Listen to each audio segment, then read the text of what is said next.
Thailand के विदेश मंत्री भारत आएंगे, जयशंकर से मुलाकात करेंगे।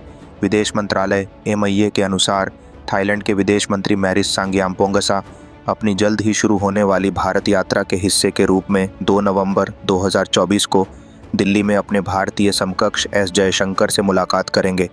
गुजरात में अब कचरे से बनेगी बिजली।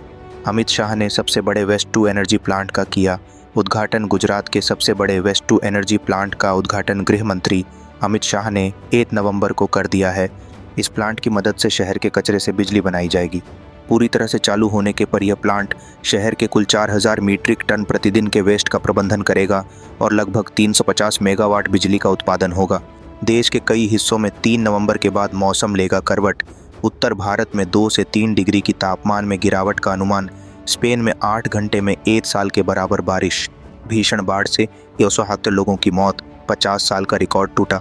घरेलू संस्थागत निवेशकों ने अक्टूबर में भारतीय इक्विटी में 1 लाख करोड़ रुपए से अधिक का निवेश किया।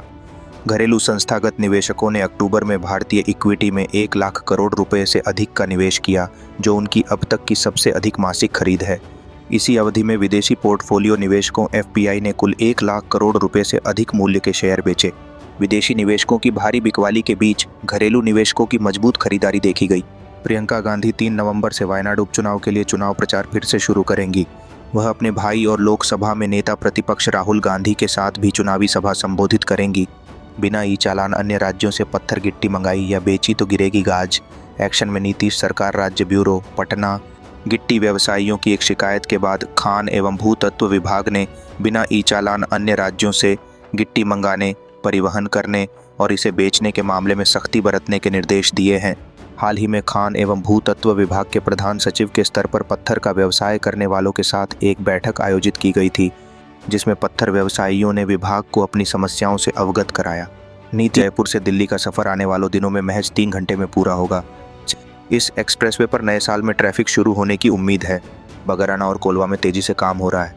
एक्सप्रेसवे शुरू होने पर यात्रियों को जगह जगह लगने वाले जाम से मुक्ति मिलेगी। आधार और गैस कनेक्शन देनी होगी जानकारी। 450 रुपये में सिलेंडर के लिए राशन डीलर के पास करानी होगी सीडिंग। 5 नवंबर से शुरू होगा अभियान।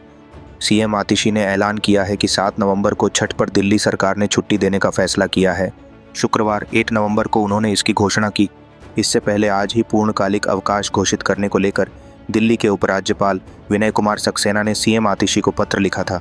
पटाखों के धुएं में उद्धा प्रतिबंध, हवा बनी रही बहुत खराब। बीते 2 सालों में रहा सबसे ज्यादा AQI। दिवाली की रात पटाखे जलाने पर दिल्ली में लगा प्रतिबंध। पटाखों के ही धुएं में उड़ता नजर आया। राष्ट्रीय राजधानी में आधी रात के बाद तक खूब पटाखे जले। वहीं NCR के शहरों में कोई प्रतिबंध नहीं था, तो वहां भी जमकर पटाखे जले। इसी का असर रहा कि पिछले 2 साल के मुकाबले इस साल दिवाली के दिन AQI ज़्यादा दर्ज हुआ। हालांकि तेज हवा चलने से राहत भी रही। भारत के सबसे साफ शहर में हवा बेहद खराब, 400 के पार पहुंचा AQI। गंभीर श्रेणी में वायु गुणवत्ता। मध्य प्रदेश का इंदौर देश के सबसे साफ शहरों में गिना जाता है, लेकिन शुक्रवार को इसकी वायु गुणवत्ता बेहद खराब रही। यहाँ पर वायु गुणवत्ता सूचकांक 400 अंक को पार कर गया। ऐसे में वायु गुणवत्ता गंभीर श्रेणी में पहुँच गई। एप्पल आने वाले महीनों में भारत में 4 और फ्लैगशिप स्टोर खोलेगा। अभी मुंबई और दिल्ली में एप्पल का एक स्टोर है। कंपनी के CEO टिम कुक ने तिमाही नतीजों के दौरान इसकी घोषणा की। आईफोन की बड़ी सेल्स के कारण कंपनी ने यह फैसला लिया है। कनाडा भारत विवाद से इमिग्रेशन बिजनेस में 70% गिरावट। एक्सपर्ट बोले वीज़ा में कमी। जम्मू कश्मीर के बडगाम के मझामा गांव में आतंकियों ने 2 गैर कश्मीरी लोगों को गोली मारी दी। दोनों घायलों को अस्पताल में एडमिट कराया गया है। पिछले 12 दिनों में जम्मू कश्मीर में गैर कश्मीरी लोगों पर यह दूसरा हमला है। 20 अक्टूबर को गांदरबल जिले के गगनगिर इलाके में आतंकियों ने 7 लोगों की गोली मारकर हत्या कर दी थी। इनमें एक डॉक्टर की पहचान शहनवाज अहमद के तौर पर हुई थी। स्टूडेंट्स के लिए गुड न्यूज़ आई है। National means cum merit scholarship scheme NMMSS के तहत 12,000 रुपये स्कॉलरशिप के लिए अप्लाई करने के लिए लास्ट डेट बढ़ाई गई है। अब छात्रों स्कीम का लाभ उठाने के लिए 15 नवंबर तक आवेदन करना होगा। पहले आवेदन के लिए अप्लाई की आखिरी तारीख 31 अक्टूबर थी। इस तरह से उन स्टूडेंट की मौज हो गई है जो आवेदन करने से चूक गए थे। प्रधानमंत्री नरेंद्र मोदी की आर्थिक सलाहकार परिषद के अध्यक्ष और अर्थशास्त्री बिबेक देबरॉय का 69 वर्ष की आयु में निधन हो गया। बिबेक देबरॉय पुणे के Gokhale institute of politics and economics के कुलपति भी रह चुके हैं। दिल्ली एम्स ने कहा कि आंतों में दिक्कत की वजह से बिबेक देबरॉय का निधन हुआ है। भारत सरकार दिग्गज अर्थशास्त्री बिबेक देबरॉय को पद्मश्री से सम्मानित भी कर चुकी है। उन्हें प्राचीन ग्रंथों पर काम करना बेहद पसंद था। प्राचीन भारतीय ग्रंथों का अंग्रेजी में अनुवाद करके युवाओं तक पहुंचाने का श्रेय भी विवेक देबरॉय को जाता है।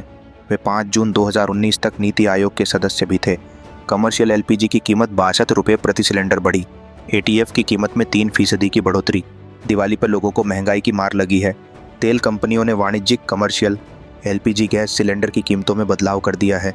इसके मद्देनज़र 19 किलोग्राम वाले वाणिज्यिक एलपीजी गैस सिलेंडर की कीमत में 62 रुपये की बढ़ोतरी की गई है। बढ़ी हुई कीमतें आज यानी शुक्रवार से ही लागू हो गई हैं। भारतीय रेलवे के नियम में आज से बदलाव हुआ है। जी हाँ, आज से रेलवे टिकट की एडवांस बुकिंग के नए नियम लागू हो गए हैं। नए नियम के अनुसार अब 60 दिन यानी 2 महीने पहले ही एडवांस ट्रेन टिकट की बुकिंग होगी। इससे पहले यात्री 120 दिन पहले ट्रेन की टिकट बुक कर सकते थे।